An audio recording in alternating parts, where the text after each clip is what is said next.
জীবনে যদি আপনি বন্ধু লাভ করতে চান তাহলে আপনাকে অনেকগুলো কাজ করতে হবে।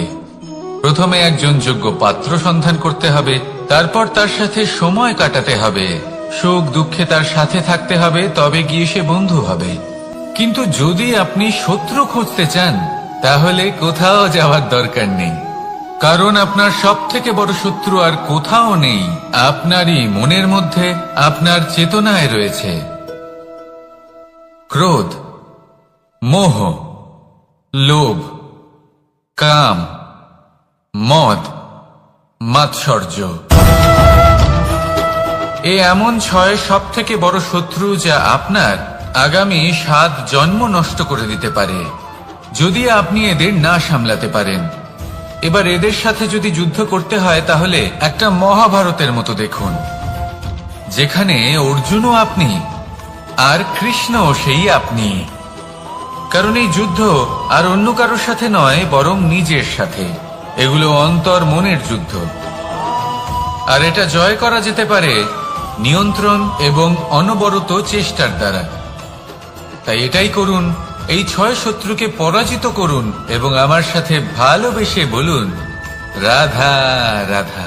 বেশিরভাগ মানুষই এই কথা জানেন যে আমাদের শরীর 5টি তত্ত্ব দ্বারা নির্মিত, যাকে আমরা পঞ্চতত্ত্ব বলি: জল, অগ্নি, বায়ু, ধরিত্রী এবং আকাশ। এবার এই কথা আমরা সকলে জানি, কিন্তু এগুলোর সাথে কিছু গুণ জড়িয়ে রয়েছে যেগুলো আমরা দেখতে পাই না। যদি এই গুণগুলি আমরা আত্মসাৎ করতে শিখে যাই তাহলে সাক্ষাৎ পরমেশ্বরের দর্শন আমরা পেতে পারি। যদি কথা বলি প্রথম তত্ত্বের, জলের কথা, জল যা প্রত্যেক জ্বলনকে শীতলতা প্রদান করে। এই জলকে দেখুন, যা শুধু প্রবাহিত হতে জানে, থামতে জানে না। জল পাথরের সাথে সংঘর্ষ করতে জানে, যার পথে অনেক বাধা আসে, কিন্তু সে প্রবাহিত হতে থাকে। নিরাকার হলো এই জল, যে কোনো পাত্রেই রাখুন না কেন তার আকার ধারণ করে নেবে। এটাই হলো এর বিশেষত্ব এবং এটাই হলো আমাদের শিক্ষা। কিভাবে প্রবাহমান থাকতে হবে, কিভাবে আমাদের থামলে চলবে না, তাতে আমাদের পথের মধ্যে যতই যেরকমই সমস্যা আসুক না কেন, আমাদের এই জলের মতোই নিরাকার হয়ে যে কোনো পরিস্থিতিতেই প্রবাহমান থাকতে হবে। এই শিক্ষাই জলের থেকে লাভ করুন আর আমার সাথে ভালোবেসে বলুন, রাধা রাধা। আলস্য আপনার আরো একটা অত্যন্ত বড় শত্রু, যা আপনার মনের মধ্যে বসবাস করে আর ধীরে ধীরে আপনার কার্য শরীরের একটা অংশ হয়ে ওঠে। সব কাজে দেরি করিয়ে দেয়, সবকিছু নষ্ট করে দিতে পারে এই আলস্য। এই কাজ আজকে হলো না, কোনো ব্যাপার নয়, কালকে করে নেব। প্রকৃতি আমাদের এটা শেখায় না। ভেবে দেখুন, যদি সূর্য এটা ভাবে যে কাল উদিত হব না, কিছুদিন পরে উদয় হব, তাহলে কি হবে? সমগ্র পৃথিবীর বিনাশ হয়ে যাবে, ঠিক কিনা? দেখুন, এই আলস্য নিয়ে খুব সুন্দর একটা কথা আছে, আলস্যস্য কুতো বিদ্যা। অর্থাৎ যিনি অলস হয়ে বসে থাকেন তিনি বিদ্যা লাভ করেন না, জ্ঞান লাভ করেন না, আর জ্ঞান না থাকলে তিনি ধন অর্জন করতে পারেন না। তার জীবনে সুখ স্বাচ্ছন্দ্যের অভাব থাকে, বন্ধুর অভাব থাকে। যেখানে সুখ স্বাচ্ছন্দ্য নেই, মিত্র নেই, আপনজন নেই, জ্ঞান নেই, সেখানে আনন্দ কিভাবে বাস করতে পারে? সেই জন্য কথায় আছে, যিনি কর্ম করেন তিনি এই সংসারে যে কোনো সুখ স্বাচ্ছন্দ্য ভোগ করতে পারেন। তাই কর্ম করুন, সময়কে সম্মান করুন, আর এই আলস্যের উপর বিজয় লাভ করুন। আর আমার সাথে ভালোবেসে বলুন, রাধা রাধা। পঞ্চতত্ত্বের মধ্যে দ্বিতীয় তত্ত্ব হল ধরণী, ভূমি, যাকে আমরা ধরণী মাতা বলি। এই ধরণী ধৈর্য ধারণ করে, আর এর উপরেই আমাদের সমগ্র সংসার নির্ভরশীল। কারণ এই ভূমি সহ্য ক্ষমতা রাখে, এর সহ্য ক্ষমতা হলো অপরিসীম। সন্তান যতই আঘাত প্রদান করুক না কেন, প্রেম পূর্বক সহ্য করে আর তার বদলে অমূল্য রত্ন প্রদান করে। সন্তান যদি হাল চালায় তাহলে তার বদলে তাকে অন্ন প্রদান করে। এটাই হলো ধরনী। এবার এর থেকে আমরা কি শিক্ষা পেতে পারি? এটাই যে কারোর জন্য কিছু করা বা কাউকে কিছু দেওয়া মনে কোনো কামনা ছাড়াই। আর এই কথাটা বুঝে যান, যদি কারোর জন্য কামনা না রেখে বা কোনো পাওয়ার আশা না রেখে কারোর জন্য কিছু করেন বা কারোকে কিছু দেন, যদি এটা আপনি শিখতে পারেন তবে আপনি ভালোবাসতে শিখে গেছেন। আর সেই জন্যই এই ধরিত্রীকে মাতা বলা হয়। কারণ মাতা শুধু উনি নন যিনি গর্ভে সন্তানকে ধারণ করেন, মাতা তো উনিও যিনি জীবন বাঁচতে শেখান, যিনি জীবন বাঁচার উদাহরণ প্রদান করেন। তাহলে ধরনীর থেকে এই নিঃস্বার্থ ভাব শিখুন, নিঃস্বার্থ ভালোবাসা শিখুন, আর এই ভালোবাসার সাথেই বলুন রাধা রাধা। বায়ু পঞ্চতত্ত্বের মধ্যে তৃতীয় তত্ত্ব।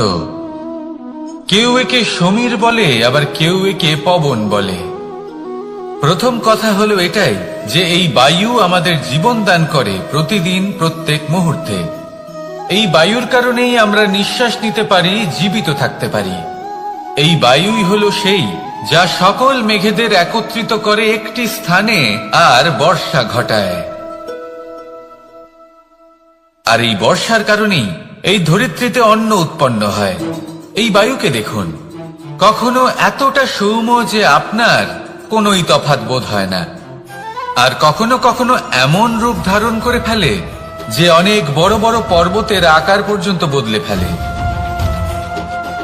এটাই হলো বায়ুর বিশেষত্ব। বায়ু শেখায় যে সময়ের সাথে সাথে বইতে থাকো, সকলকে জীবন দান করো, সকলকে সাহায্য করো, কিন্তু যখন বিপদ সামনে আসবে তখন দৃঢ় হয়ে সম্মুখীন হও। বাধা অনুযায়ী নিজেকে গড়ে নিতে হবে, আর কখন কতটা কঠোর হতে হবে আর কখন কতটা সৌম্য হতে হবে এটা বায়ুকে দেখে শিখুন, আর আমার সাথে ভালোবেসে বলুন রাধা রাধা। অগ্নি চতুর্থ তত্ত্ব, সব থেকে বেশি গুরুত্বপূর্ণ কিন্তু তার থেকেও বেশি ভয়াবহ। কখনো অগ্নিকে নিয়ন্ত্রিত রূপে উনুনে জ্বলতে দেখেছেন? এই অগ্নি আমাদের খাবার বানাতে সাহায্য করে, যা আমাদের শক্তি প্রদান করে। কিন্তু এই অগ্নি যখন বিচলিত হয়ে, অনিয়ন্ত্রিত হয়ে কোন বনের আগুন হয়ে ওঠে, তখন মহা বিনাশ ঘটে যায়। আপনারই অন্তরের ঊর্জা হলো এই অগ্নি। এটা আপনার শক্তিও, আপনার ক্রোধ। একে ব্যবহার কিভাবে করবেন তা আপনারই হাতে। যদি কোনো ব্যক্তি নিজের অন্তরের এই ঊর্জাকে ব্যবহার করেন শক্তির রূপে, তাহলে সে বিকাশ ঘটাতে পারে, নির্মাণ ঘটাতে পারে। কিন্তু যদি কোনো ব্যক্তি তার অন্তরের ঊর্জাকে বিধ্বংসী অস্ত্র বানিয়ে ফেলেন, তাহলে নিশ্চিত রূপে মহা বিনাশ ঘটতে পারে, যাতে বিনাশ তারও অবশ্যই হবে। অনেক বছর পূর্বে এমনই এক আগুনের দ্বারা এই সুন্দর পৃথিবীর নির্মাণ হয়েছিল, আর অনেক বছর পূর্বে এমন এক আগুনেই সমস্ত জীব এবং সংসার বিলুপ্ত হয়ে গেছিল। এবার আপনি আপনার অন্তরের ঊর্জা দ্বারা বিনাশ ঘটাতে চান নাকি নির্মাণ ঘটাতে চান, সেই সিদ্ধান্ত আপনারই। আসুন আমার সাথে ভালোবেসে বলুন রাধা রাধা।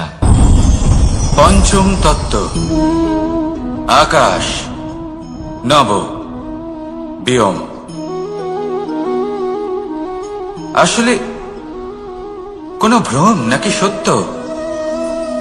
ভ্রম তো হতে পারে না, কারণ ভ্রমের মধ্যে কেউ বাঁচতেই পারে না। আর যদি সত্য হয় তাহলে এতটাই বিশাল যে আমাদের চোখের থেকে, আমাদের ইন্দ্রিয়ের থেকে, আমাদের মস্তিষ্কের থেকে, আমাদের চিন্তা ভাবনার থেকেও অনেক ঊর্ধ্বে, যাকে আমরা বুঝতেই পারি না। এটা যতটাই বিশাল আকার ঠিক ততটাই সরল। এই আকাশ যতই অন্ধকারাচ্ছন্ন ততটাই আলোর প্রকাশ প্রদান করে থাকে। দেখতে গেলে এ হলো জীবনের সঞ্চালক, কিন্তু যদি ক্রুদ্ধ হয়ে যায় তাহলে প্রাণ কেড়ে নিতেও দ্বিধাবোধ করে না। এই আকাশ শুধুমাত্র পৃথিবী লোক নয়, বরং এই সমগ্র ব্রহ্মাণ্ডকে, এই সমগ্র সৃষ্টিকে, এর প্রত্যেকটা তারাকে, প্রত্যেকটা গ্রহকে একটা বিশেষ স্থান প্রদান করে। এর নিজের কোনোই অস্তিত্ব নেই, কিন্তু সকলকে অস্তিত্ব প্রদান করে। এটাই হলো এই আকাশের মাহাত্ম্য। এই আকাশে হলো মাহাত্ম্যের প্রতিরূপ, যা আমাদের ভাবনা দ্বারা উৎপন্ন হয়। আপনিও আকাশের মতো এই বোধকে আপন করে নিন।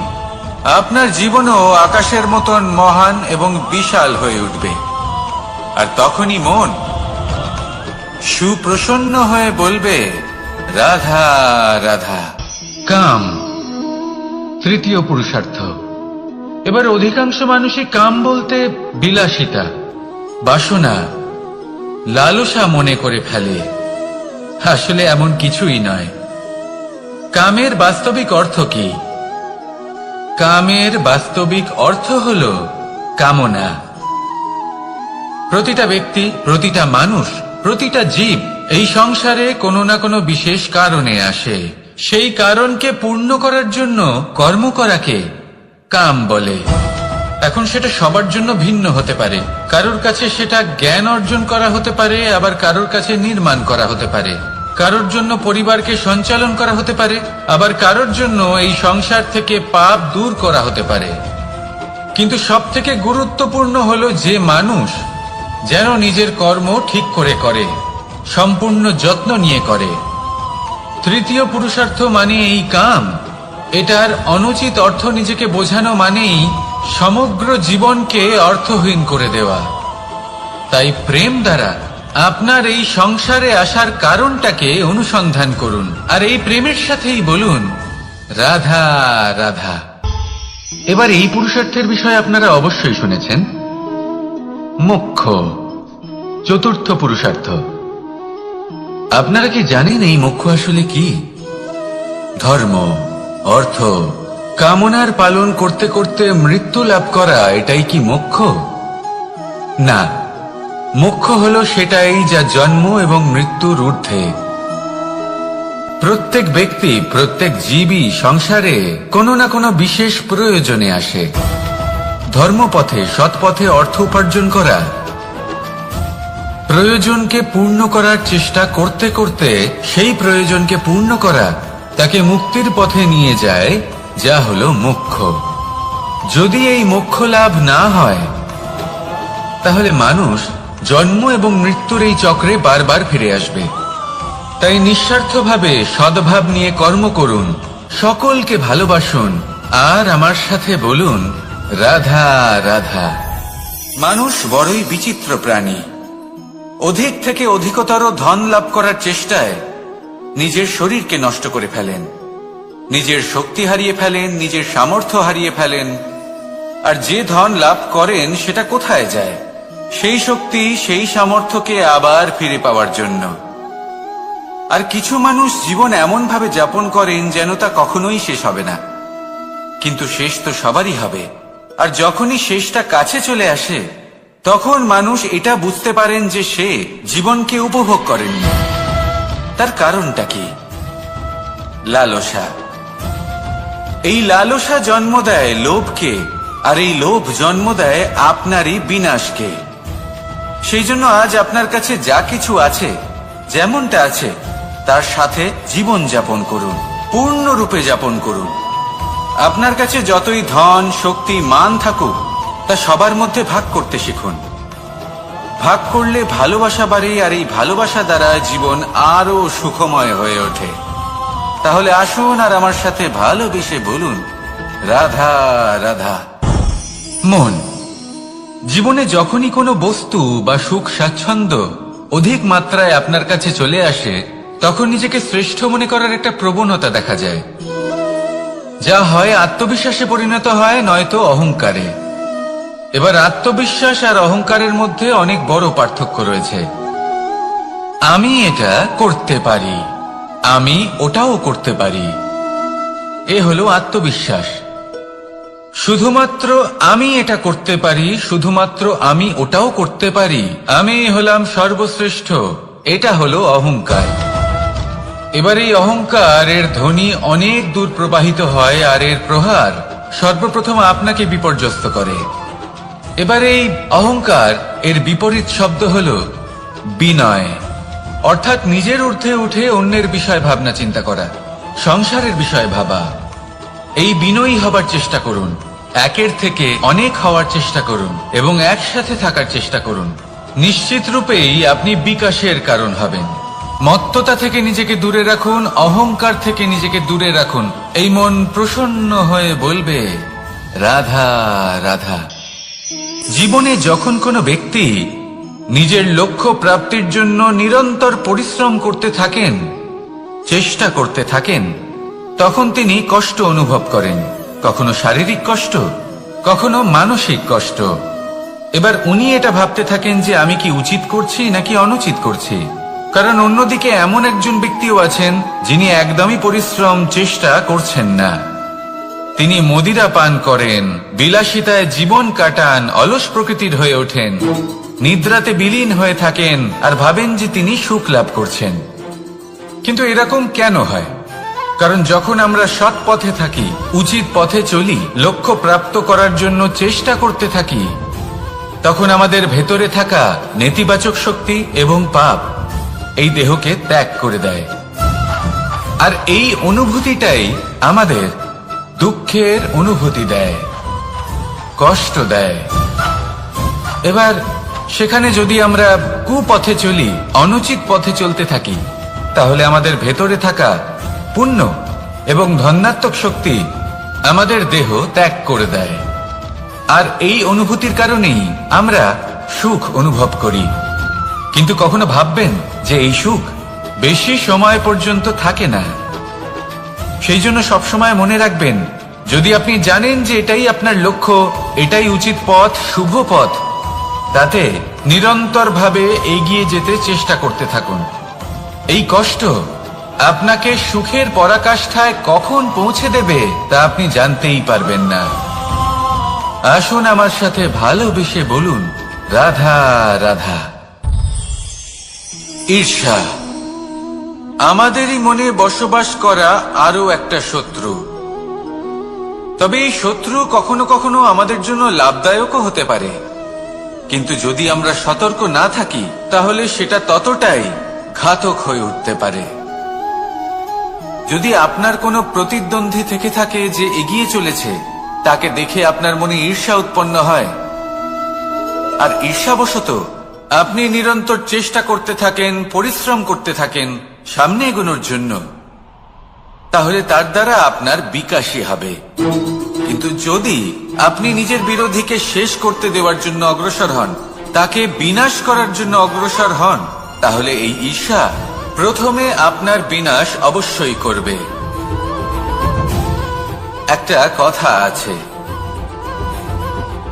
এটা পশু প্রবৃত্তি, আপনি শুধুই নিজের বিকাশের কথা ভাববেন। তিনিই হলেন প্রকৃত মানুষ, যিনি অন্য মানুষের জন্য প্রাণও দিতে পারেন।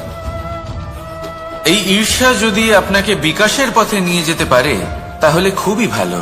যদি আপনাকে অন্য কাউকে বিনাশ করে দেওয়ার পথে অগ্রসর করে, তাহলে তার থেকে দূরে থাকাই ভালো। যেমন ধরুন, আপনার কাছে একটা সূচ আছে, যার দ্বারা আপনি ছেঁড়া কাপড়ও সেলাই করতে পারবেন বা অন্য কারোর পাত্রে ছিদ্রও করে দিতে পারবেন। আপনি কি চাইবেন, নিজের বিকাশ নাকি অন্য কারোর বিনাশ? সিদ্ধান্ত আপনারই। আসুন আর আমার সাথে ভালোবেসে বলুন রাধা রাধা। বিষ এবং অমৃত, এর ভিত্তিতেই সংসার চক্র চলতে থাকে। যখন সমুদ্র মন্থন হয়েছিল তখন এই দুই প্রাপ্ত হয়েছিল। প্রথমে বিষ পাওয়া গেল, তারপর অমৃত। জীবন মন্থন করলেও এগুলো লাভ করা যায়। এবার এই যে বিষ, তা হলো অমৃতের থেকে অনেক বেশি শক্তিশালী এবং সেই জন্যই অনেক বেশি ঘাতকও। এবার বোঝার চেষ্টা করি এই বিষ আসলে কি। যে কোনো বস্তু বা কোনো ভাব যদি মাত্রার থেকে বেশি পরিমাণে আপনার কাছে থাকে, প্রয়োজনের থেকে বেশি আপনার কাছে থাকে, তাহলে সেটা আপনার কাছে বিষ সমান হতে পারে। তা সে ধন হোক, শক্তি হোক, সম্মান হোক, ইত্যাদি ইত্যাদি। যদি আপনার কাছে এমন কিছু থেকে থাকে যা মাত্রার থেকে বেশি পরিমাণে আপনার কাছে আছে, তাহলে তাকে ভাগ করতে শিখুন। যদি আপনি ভাগ করতে শিখে যান, তাহলে এই বিষই আপনার জন্য অমৃতে পরিণত হবে, আর তাদের কাছেও অমৃত সমান হয়ে উঠবে যাদের এই সাহায্যের প্রয়োজন। তাহলে ভাগ করে নিতে শিখুন, আর আমার সাথে ভালোবেসে বলুন, রাধা রাধা। কোনো বাড়িতে, কোনো পরিবারে যখন কারোর জন্ম হয়, তখন তা কত সুখের মুহূর্ত হয়। সেই ছোট্ট সন্তান যখন কিছুটা বড় হয়, সে হাঁটার চেষ্টা করে, আর সেই প্রক্রিয়াতেও খুব বড় একটা শিক্ষা লুকিয়ে রয়েছে, ঠেলে দেওয়া। যখন আপনি হাঁটতে চান, সামনে এগোতে চান, তখন আপনি কি করেন? নিজের পায়ের তলার যে মাটি, তাকে আপনি পেছনে ঠেলে দেন। ব্যাস, এই একই জিনিস তো জীবনেও শিখতে হবে। এবার যদি আপনি জ্ঞানের পথে অগ্রসর হতে চান, তাহলে অজ্ঞানতাকে পেছনে সরিয়ে দিতে হবে। যদি আপনি প্রকাশের দিকে এগোতে চান, তাহলে অন্ধকারকে পেছনে সরিয়ে দিতে হবে। যদি আপনি ভবিষ্যতে সফল হতে চান, তাহলে অতীতের যে অসফলতাগুলিকে পেছনে সরিয়ে দিতে হবে। যে জল বইতে বইতে থেমে যায়, তাকে আমরা নালা বলে থাকি। তার থেকে দুর্গন্ধ বের হয়। কিন্তু যে জল বইতেই থাকে, তাকেই আমরা পবিত্র জল বলি। তাহলে আপনিও কর্ম করতে থাকুন, কখনো থামবেন না। আর আমার সাথে ভালোবেসে বলুন, রাধা রাধা। যোগাসন। যোগাসনে আসন অত্যন্ত গুরুত্বপূর্ণ। এবার আমি বলবো সবথেকে শ্রেষ্ঠ আসন কোনটি। আশ্বাস। নিজেকে আশ্বস্ত করতে থাকুন যে আমি আছি, সব ঠিক হবে, যা হচ্ছে ভালোর জন্য হচ্ছে। এই আশ্বাস আপনাকে জীবনে এমন ধনাত্মক বিশ্বাস দেবে যে আপনি বড় বড় সমস্যার সমাধান করতে পারবেন।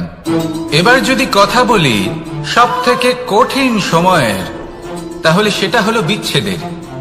যা মা সীতাকে সহ্য করতে হয়েছে, শ্রীরামের জন্য রাধা কৃষ্ণকেও সহ্য করতে হয়েছে।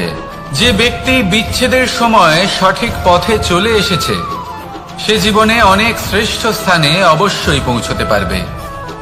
এবার যদি কথা বলি সবথেকে জরুরি এবং গুরুত্বপূর্ণ সময়ের, তাহলে সেটা হলো সংযোগ। সকলকে সাহায্য করতে থাকুন। আপনি অন্যদের সাহায্য করে তাদের যত আনন্দ দিতে পারবেন, ততটাই আনন্দ আপনারও জীবনে অবশ্যই আসবে। আসুন আর আমার সাথে ভালোবেসে বলুন, রাধা রাধা। কামবোধ। এটাই আপনার অন্তরের প্রথম শত্রু। বেশিরভাগ মানুষই কামবোধ বলতে লালসা বোঝেন, কিন্তু এটা সম্পূর্ণ সত্য নয়। কামের আসল অর্থ হল কামনা। এটা খুবই সহজ ব্যাপার। মনুষ্য শরীর থাকলে, মানুষের মন থাকলে, এই কামনা অবশ্যই থাকবে। এবার এটাই দেখতে হবে যে এই কামনা নেতিবাচক কামনা নাকি ইতিবাচক কামনা। অন্য কারোর জিনিসে নজর দেওয়া, অন্য কোনো মানুষের উপর নজর দেওয়া, কোনো অনুচিত বস্তুর দিকে নজর দেওয়া, এই নেতিবাচক কামনা। আর এই দুষ্কামনা মানুষকে দিয়ে অপকর্ম করাবেই করাবে। তাই মনে রাখবেন, যে ব্যক্তি নিজের কামনাকে নিয়ন্ত্রণে রাখতে পারেন, তিনি সঠিক পথেও থাকেন, সঠিক লক্ষ্যে পৌঁছতেও পারেন।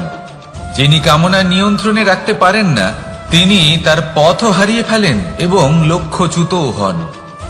তাই মনে রাখবেন, নিজের কামনাগুলিকে নিয়ন্ত্রণে রাখুন। কাম নামক এই শত্রুর ওপর বিজয় লাভ করুন। আর আমার সাথে ভালোবেসে বলুন, রাধা রাধা। ক্রোধ। আপনার অন্তরের আরো একটা শত্রু। এই ক্রোধ আসলে কি? আপনার মনের এক ভাবনা, যা আপনার মনেই উৎপন্ন হয়। এই মন আত্মার সাথে যুক্ত থাকে। এখন একটা ভাবনা যা আত্মার সাথে যুক্ত থাকে, তাকে অনুচিত কেন বলা হয়, সেটা বোঝার চেষ্টা করুন। ক্রোধ কখনো কখনো জরুরি হয়, বিশেষ রূপে তখন যখন আপনি সঠিক পক্ষে দাঁড়িয়ে রয়েছেন এবং সামনের ব্যক্তি অধর্মের পক্ষে রয়েছেন আর বিনম্রভাবে মানছেন না। যেমন শ্রীরাম ক্রুদ্ধ হয়েছিলেন সাগরের ওপর, ওটা উচিত ছিল, আর তা ততক্ষণই উচিত যতক্ষণ আপনি ক্রোধকে নিয়ন্ত্রণ করছেন। যদি ক্রোধ আপনাকে নিয়ন্ত্রণ করতে শুরু করে তাহলে পরিস্থিতি এমনও হতে পারে, ধরুন একজন ব্যক্তির প্রতি ক্রোধের কারণে আপনি তার ক্ষতি করতে চান। আপনি একটা কয়লা হাতে নিলেন আর সেই কয়লা সামনের ব্যক্তির ক্ষতি করার পূর্বে আপনার হাত জ্বালিয়ে দেবে। ব্যাস, ক্রোধ এটাই করে, সর্বপ্রথম আপনার ক্ষতি করে, আপনার বিবেক হরণ করে নেয়, আপনি আপনার নিয়ন্ত্রণ হারিয়ে ফেলেন আর সবকিছু নষ্ট হয়ে যায়। বেশিরভাগ মানুষ ক্রোধে এমন সিদ্ধান্ত নেন যে সেটা তাদেরই বিনাশের কারণ হয়ে দাঁড়ায়। আর কিছু মানুষ বলেন যে আমাদের জীবনে এত যন্ত্রণা আছে, এত সংকট আছে যে ক্রোধ উৎপন্ন হবেই। আর এরকম সময় এটাই উচিত হবে যে আপনি নিজেকে ক্রোধের থেকে দূরে রাখুন আর তারপর সমস্যার নিবারণ করুন। আর এই নিবারণই আপনার জীবনকে একটা শ্রেষ্ঠ স্তরে পৌঁছে দেবে।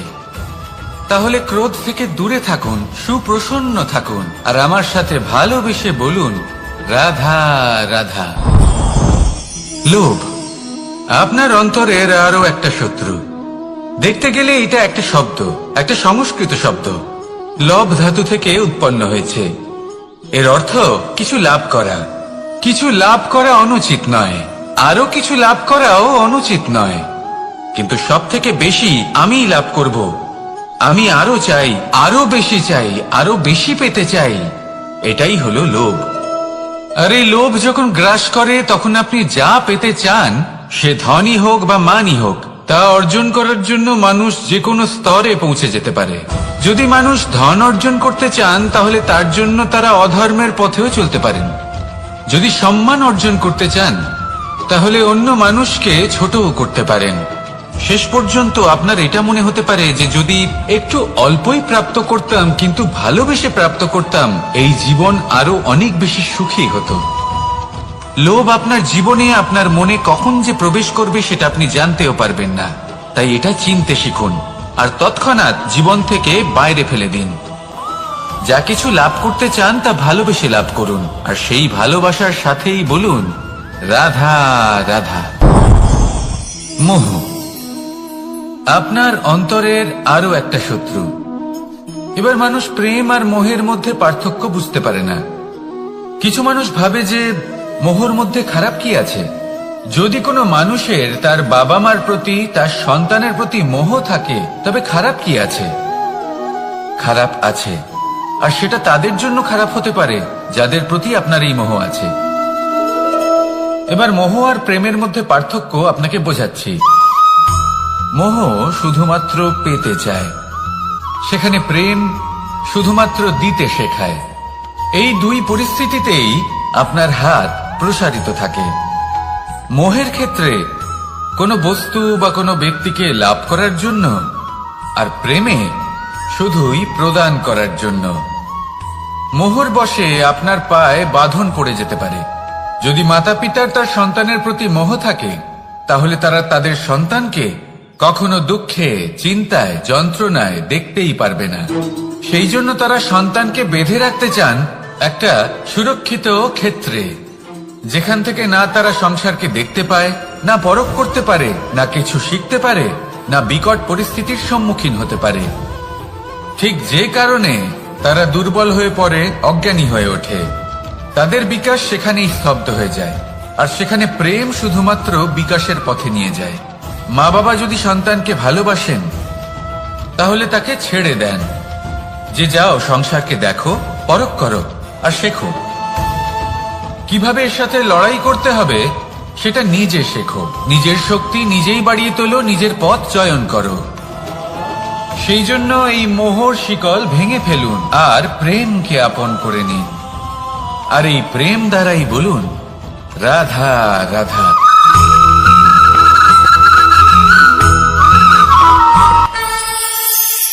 একবার একটা শেয়াল বনে বিচরণ করছিল।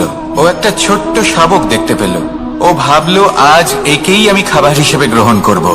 আশেপাশে দেখলো কেউ দেখছে না তো, কেউ ছিল না, আর সেই শাবকের ওপর আক্রমণ করলো। যা হলো একটা ঘোর অপরাধ। বনের নিয়ম অনুসারে আপনি কখনোই শাবকের উপর আক্রমণ করতে পারেন না। তারপর এই খবরটা যখন রাজা সিংহ জানতে পারলেন, সভার আয়োজন করলেন।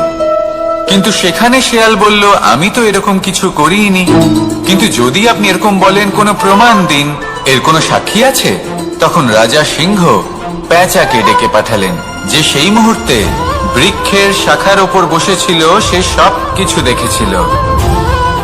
পেঁচা সব সত্যি কথা বলল, আর শেয়ালকে মৃত্যুদণ্ড দেয়া হলো। এবার এই কাহিনী আমি আপনাকে কেন শোনালাম? কারণ মানুষও কখনো কখনো এরকম কর্ম করেন যা শিয়াল করেছে। এটা ভাবেন কেউ দেখছে না, যখন আমি অনুচিত কর্ম করতেই পারি। কিন্তু না, আপনি যাই করুন না কেন, কেউ না কেউ অবশ্যই তা দেখছে। কোনো ব্যক্তি না হলেও কোনো প্রাণী, না হলে কোনো যক্ষ বা দেব বা প্রেত। যদি এনারা কেউ না দেখেন, তাহলে ধরিত্রী মাতা দেখেন, যেখানে দাঁড়িয়ে আপনি সেই কর্ম করছেন, তাই না? তাই একটা কথা সবসময় মনে রাখবেন, কে দেখছেন কে দেখছেন না সেই বিষয়ে ভাবা ছেড়ে দিন। এটা খুব সহজ কথা। আপনি যদি উচিত কর্ম করেন, উচিত ফল পাবেন। যদি অনুচিত কর্ম করেন, তাহলে আপনি অনুচিত ফল অবশ্যই পাবেন। সেই জন্য উচিত পথে চলতে থাকুন, উচিত কর্ম করতে থাকুন, আর আমার সাথে ভালোবেসে বলুন, রাধা রাধা। জীবনে যদি আপনি বন্ধু লাভ করতে চান, তাহলে আপনাকে অনেকগুলো কাজ করতে হবে। প্রথমে একজন যোগ্য পাত্র সন্ধান করতে হবে, তারপর তার সাথে সময় কাটাতে হবে, সুখ দুঃখে তার সাথে থাকতে হবে, তবে গিয়ে সে বন্ধু হবে। কিন্তু যদি আপনি শত্রু খুঁজতে চান, তাহলে কোথাও যাওয়ার দরকার নেই। কারণ আপনার সব থেকে বড় শত্রু আর কোথাও নেই, আপনারই মনের মধ্যে, আপনার চেতনায় রয়েছে। ক্রোধ, মোহ, লোভ, কাম, মদ, মাৎসর্য। এ এমন 6 সব থেকে বড় শত্রু, যা আপনার আগামী 7 জন্ম নষ্ট করে দিতে পারে, যদি আপনি এদের না সামলাতে পারেন। এবার এদের সাথে যদি যুদ্ধ করতে হয়, তাহলে একটা মহাভারতের মতো দেখুন, যেখানে অর্জুনও আপনি আর কৃষ্ণও সেই আপনি। কারণ এই যুদ্ধ আর অন্য কারোর সাথে নয়, বরং নিজের সাথে। এগুলো অন্তর মনের যুদ্ধ, আর এটা জয় করা যেতে পারে নিয়ন্ত্রণ এবং অনবরত চেষ্টার দ্বারা। তাই এটাই করুন, এই 6 শত্রুকে পরাজিত করুন এবং আমার সাথে ভালোবেসে বলুন, রাধা রাধা। বেশিরভাগ মানুষই এই কথা জানেন যে আমাদের শরীর 5টি তত্ত্ব দ্বারা নির্মিত, যাকে আমরা পঞ্চতত্ত্ব বলি: জল, অগ্নি, বায়ু, ধরিত্রী এবং আকাশ। এবার এই কথা আমরা সকলে জানি, কিন্তু এগুলোর সাথে কিছু গুণ জড়িয়ে রয়েছে, যেগুলো আমরা দেখতে পাই না। যদি এই গুণগুলি আমরা আত্মসাৎ করতে শিখে যাই, তাহলে সাক্ষাৎ পরমেশ্বরের দর্শন আমরা পেতে পারি। যদি কথা বলি প্রথম তত্ত্বের, জলের কথা, জল যা প্রত্যেক জ্বলনকে শীতলতা প্রদান করে। এই জলকে দেখুন, যা শুধু প্রবাহিত হতে জানে, থামতে জানে না। জল পাথরের সাথে সংঘর্ষ করতে জানে, যার পথে অনেক বাধা আসে, কিন্তু সে প্রবাহিত হতে থাকে। নিরাকার হলো এই জল, যে কোনো পাত্রেই রাখুন না কেন, তার আকার ধারণ করে নেবে। এটাই হলো এর বিশেষত্ব, এবং এটাই হলো আমাদের শিক্ষা। কিভাবে প্রবাহমান থাকতে হবে, কিভাবে আমাদের থামলে চলবে না, তাতে আমাদের পথের মধ্যে যতই যেরকমই সমস্যা আসুক না কেন, আমাদের এই জলের মতোই নিরাকার হয়ে যে কোনো পরিস্থিতিতেই প্রবাহমান থাকতে হবে। এই শিক্ষাই জলের থেকে লাভ করুন, আর আমার সাথে ভালোবেসে বলুন, রাধা রাধা। আলস্য আপনার আরো একটা অত্যন্ত বড় শত্রু, যা আপনার মনের মধ্যে বসবাস করে আর ধীরে ধীরে আপনার কার্য শরীরের একটা অংশ হয়ে ওঠে। সব কাজে দেরি করিয়ে দেয়, সবকিছু নষ্ট করে দিতে পারে এই আলস্য। এই কাজ আজকে হলো না, কোনো ব্যাপার নয়, কালকে করে নেব। প্রকৃতি আমাদের এটা শেখায় না। ভেবে দেখুন, যদি সূর্য এটা ভাবে যে কাল উদিত হব না, কিছুদিন পরে উদয় হব, তাহলে কি হবে? সমগ্র পৃথিবীর বিনাশ হয়ে যাবে, ঠিক কিনা? দেখুন, এই আলস্য নিয়ে খুব সুন্দর একটা কথা আছে, আলস্যস্য কুত বিদ্যা। অর্থাৎ যিনি অলস হয়ে বসে থাকেন তিনি বিদ্যা লাভ করেন না, জ্ঞান লাভ করেন না, আর জ্ঞান না থাকলে তিনি ধন অর্জন করতে পারেন না। তার জীবনে সুখ স্বাচ্ছন্দ্যের অভাব থাকে, বন্ধুর অভাব থাকে। যেখানে সুখ স্বাচ্ছন্দ্য নেই, মিত্র নেই, আপনজন নেই, জ্ঞান নেই, সেখানে আনন্দ কিভাবে বাস করতে পারে? সেই জন্য কথায় আছে, যিনি কর্ম করেন তিনি এই সংসারে যে কোনো সুখ স্বাচ্ছন্দ্য ভোগ করতে পারেন। তাই কর্ম করুন, সময়কে সম্মান করুন, আর এই আলস্যের উপর বিজয় লাভ করুন। আর আমার সাথে ভালোবেসে বলুন, রাধা রাধা। পঞ্চতত্ত্বের মধ্যে দ্বিতীয় তত্ত্ব হল ধরণী, ভূমি, যাকে আমরা ধরণী মাতা বলি। এই ধরণী ধৈর্য ধারণ করে, আর এর উপরেই আমাদের সমগ্র সংসার নির্ভরশীল। কারণ এই ভূমি সহ্য ক্ষমতা রাখে, এর সহ্য ক্ষমতা হল অপরিসীম। সন্তান যতই আঘাত প্রদান করুক না কেন, প্রেম পূর্বক সহ্য করে, আর তার বদলে অমূল্য রত্ন প্রদান করে। সন্তান যদি হাল চালায়, তাহলে তার বদলে তাকে অন্ন প্রদান করে। এটাই হলো ধরণী। এবার এর থেকে আমরা কি শিক্ষা পেতে পারি? এটাই যে কারোর জন্য কিছু করা বা কাউকে কিছু দেওয়া মনে কোনো কামনা ছাড়াই। আর এই কথাটা বুঝে যান, যদি কারোর জন্য কামনা না রেখে বা কোনো পাওয়ার আশা না রেখে কারোর জন্য কিছু করেন বা কারোকে কিছু দেন, যদি এটা আপনি শিখতে পারেন, তবে আপনি ভালোবাসতে শিখে গেছেন। আর সেই জন্যই এই ধরিত্রীকে মাতা বলা হয়। কারণ মাতা শুধু উনি নন যিনি গর্ভে সন্তানকে ধারণ করেন, মাতা তো উনিও যিনি জীবন বাঁচতে শেখান, যিনি জীবন বাঁচার উদাহরণ প্রদান করেন। তাহলে ধরণীর থেকে এই নিঃস্বার্থ ভাব শিখুন, নিঃস্বার্থ ভালোবাসা শিখুন, আর এই ভালোবাসার সাথেই বলুন, রাধা রাধা। বায়ু পঞ্চতত্ত্বের মধ্যে তৃতীয় তত্ত্ব। কেউ একে সমীর বলে, আবার কেউ একে পবন বলে। প্রথম কথা হলো এটাই যে এই বায়ু আমাদের জীবন দান করে প্রতিদিন, প্রত্যেক মুহূর্তে। এই বায়ুর কারণেই আমরা নিঃশ্বাস নিতে পারি, জীবিত থাকতে পারি। এই বায়ুই হলো সেই যা সকল মেঘেদের একত্রিত করে একটি স্থানে আর বর্ষা ঘটায়।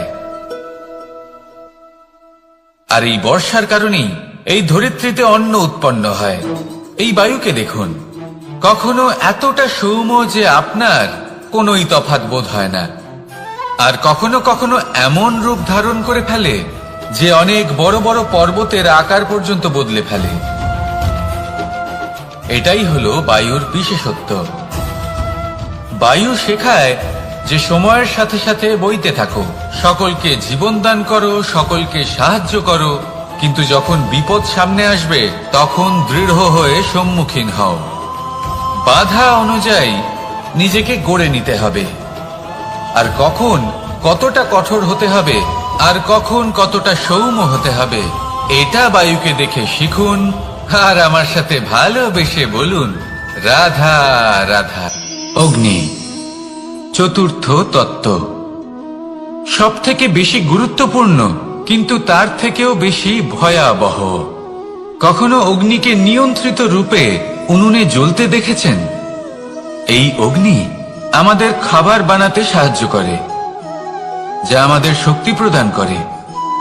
কিন্তু এই অগ্নি যখন বিচলিত হয়ে, অনিয়ন্ত্রিত হয়ে কোন বনের আগুন হয়ে ওঠে, তখন মহা বিনাশ ঘটে যায়। আপনারই অন্তরের ঊর্জা হলো এই অগ্নি। এটা আপনার শক্তিও, আপনার ক্রোধ। একে ব্যবহার কিভাবে করবেন তা আপনারই হাতে। যদি কোনো ব্যক্তি নিজের অন্তরের এই ঊর্জাকে ব্যবহার করেন শক্তির রূপে, তাহলে সে বিকাশ ঘটাতে পারে দুঃখ কি, ভয় কি, এদের কিছুটা এইভাবে ভাবা যেতে পারে। জীবনে যখনই আপনি কিছু একটা লাভ করবেন, তখন সেটা হারানোর ভয় তার সাথেই চলে আসে। যেমন আপনি যদি ধন অর্জন করেন, ধন হারানোর ভয় তার সাথেই চলে আসে। সম্পত্তি অর্জন করলে সেটা লুট হবার ভয় তার সাথেই চলে আসে। আর এটা জীবনের সাথেও হয়। যেই মুহূর্তে আপনি জন্ম নেন, মৃত্যুর ভয় তার সাথেই চলে আসে। জন্ম না নিলে মৃত্যু কিভাবে হবে? মৃত্যুর ভয় কোথা থেকে আসবে? এবার এই ভয় কি সেটা আপনাকে বুঝিয়ে বলি। এই ভয় যদি মনের মধ্যে থাকে, জীবনে থাকে, তাহলে যা কিছু লাভ করবেন, সুখ, সম্পত্তি, সুবিধা, ধন, এইগুলি লাভ করার একটা আনন্দ থাকে, এদের সাথে জীবনযাপন করার একটা আনন্দ থাকে। এই ভয় সেই আনন্দ আপনার থেকে কেড়ে নেয়। ধরে নিন কাল আপনার মৃত্যু হতে চলেছে। এবার কালকের মৃত্যুর ভয় আজই মনে পুষে রাখলে, তাহলে এই ভয় আজকের সুখ, আজকের শান্তি আপনার থেকে কেড়ে নেবে। ভয় এটাই করে। সেই জন্য মনে রাখবেন, ভয়ের সঙ্গ আপনি ত্যাগ করে দিলে জীবন যাপনের যে সুখ তা চিরকাল আপনার সাথে থাকবে। আসুন আর আমার সাথে ভালোবেসে বলুন, রাধা রাধা।